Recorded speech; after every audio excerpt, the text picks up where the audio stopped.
Odonga and Dr. Olanya Gilbert's proposal could end the friction, 20 painful truths about cattle compensation and how to finally fix it. For 4 decades, Acholi and much of northern Uganda have waited for justice on cattle compensation. The facts are brutal. The region's hard wealth collapsed catastrophically in the late 1980s.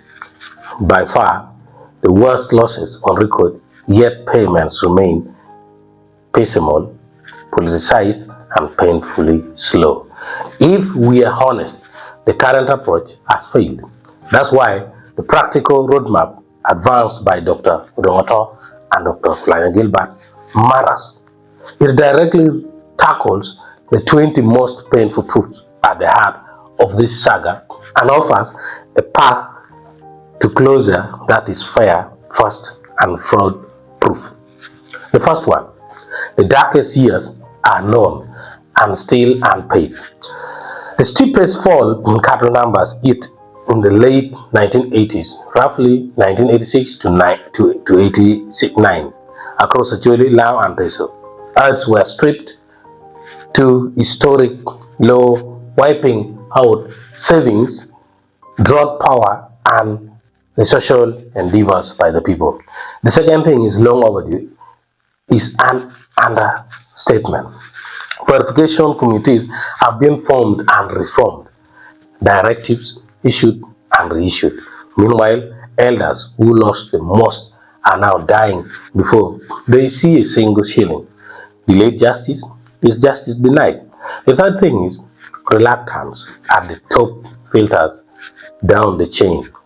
When national leaders publicly narrow the state's responsibility, like we cannot compensate for war, ministries behave accordingly. Budgets are trimmed, releases stall, and officials play defense, not delivery. The fourth thing is chronic underfunding versus real liabilities. The liabilities run into hundreds of billions of shillings. Actual releases have been a fraction of that. Each underfunded phase breeds more anger, more petitions, and more court cases, while the principal debt to the people grows. The fifth sad reality is bureaucracy punishes the victims. Elders have been made to reprove losses again and again, often without surviving documents after displacement. Payments bounce into the treasury because bank accounts went dormant during the years of waiting. Process has replaced purpose. The sixth painful thing is people are dying in the queue. Every funeral of an uncompensated elder is an incitement of policy. Families then face fresh paperwork to inherit a claim that should have been settled years ago. The seventh sad reality is politics turns the tap on and off. Announcements spike around election cycles and fade afterwards. The problem is treated as a campaign talking point rather than a national obligation. The eighth painful reality is corruption erodes trust. Ghost names appear, real claimants are dropped or downgraded, bribes are solicited to move files. Each scandal makes the honest officials' job harder and the public less willing to engage. The ninth painful truth is rates that doesn't restore what was lost. Pre-head rates historically logged far behind market value. Even updated figures can remain out of step with what it costs to rebuild hard wealth and the livelihoods attached to it. The 10th painful reality is the method is wrong for Acholi reality. Historically, nearly every Acholi homestead had cattle. Let nobody deceive you. For a people whose household's economy was built around herds, astonishing claims by 8 count decades later, after documents and witnesses are gone, is a design error. It guarantees exclusion, and arguments. The 11th painful reality is unevenness across regions and districts. Different districts experience different rules, different speeds, different outcomes. For the same arm, nothing undermines legitimacy faster than neighbors treated unequally. The 12th painful truth is administrative leakage. Money goes out, then back, because beneficiaries aren't reachable or accounts are closed. Those are preventable failure of outreach and payment design. The 13th thing is deductions and fees on reparation. Tax-like deductions and fees on what we are eventually reparations and insult to injury restitution should arrive all. The fourth thing is endless verification, which ranks entitlement.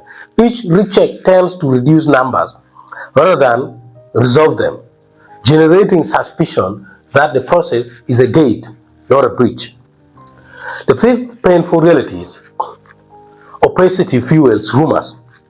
List of processed payments that the public cannot meaningfully audit, no claimant level amounts, dates, or reasons, breed mistrust and legislation. The same thing is history is acknowledged but not corrected. Everyone knows the timeline. Raiding patterns from the 1950s, the 1980s, security vacuum, proliferation of guns, and the collapse by the late 1980s. Yet restitution has never matched the scale of the harm. The 17th painful reality is a justice vacuum failed by association and court. In the absence of a decisive national settlement, claimant groups and courts became the de facto pathway that is slow, adversarial, and expensive for rural families. The 18th painful reality, stop-go implementation fractures communities. One parish is paid, the next waits for fresh verification. Families with identical losses end up with very different outcomes. Social cohesion takes another hit. The 19th thing is the opportunity cost is generational. Yes, when cattle vanish, so did plow power, bright wealth systems, savings, and resilience against shocks. Small check arriving 30 years later cannot by themselves rebuild intergenerational capital unless the design is smart. The 20th painful truth, we still haven't answered the only question that matters. What settlement would be fast, fair, and final for all Acholi homestead? And how do we lock it beyond policies? The Otto Gilbert proposal, a fast, fair, final settlement. Number one, a universal Acholi homestead grant, the household restoration package. Instead of chasing 8 counts from the 1980s, pay a flat grant to every Acholi homestead registered through local councils and cultural institutions. A workable anchor is Uganda shilling 2 million per homestead. Recognizing that historically almost every Acholi household kept cattle and documents validating exact counts are long gone. The rationale is moral and administrative. You compensate the household economy that was destroyed, not a tally that can no longer be verified without conflict. The second thing is 2 tiers, 1 principle. Tier A, legacy elders and widows. Households with original claimants born before a set cut-off. Example, 1965 can receive Uganda shilling 3 million, acknowledging the higher direct loss and years of waiting. Tier B, all other Acholi homestead, Uganda shilling 2 million flat. This preserves simplicity while honoring those who suffered the most. The third thing is a transparent 7-step disbursement. Community roll compiled by LC1 with oversight from clan leaders and Acholi, public display of preliminary rolls for 14 days, objections logged and resolved in open baraza. Digital enrollment, that is NIN plus phone, with assisted registration for elders. Zero deduction payments via mobile money or bank. No middlemen, no fees. Public ledger, claimant ID mask, parish, date, amount, searchable by anyone. Searchable by anyone. The sixth thing is independent audit every 60 days, findings posted publicly. Then lastly, hard stop timeline, 90 days to enroll, 120 days to pay, 30 days for mop-up. The first proposal, no taxes, no handling fees. Reparation must arrive intact, man, full. Any agent who solicits or cut is removed and prosecuted. Fifth proposal, safeguards against ghost, 1 grant per homestead, bound to LC1 household registers, witnessed by clan leaders. The keys claimants, that is payment, to be recorded next of kin after a simple affidavit at parish level.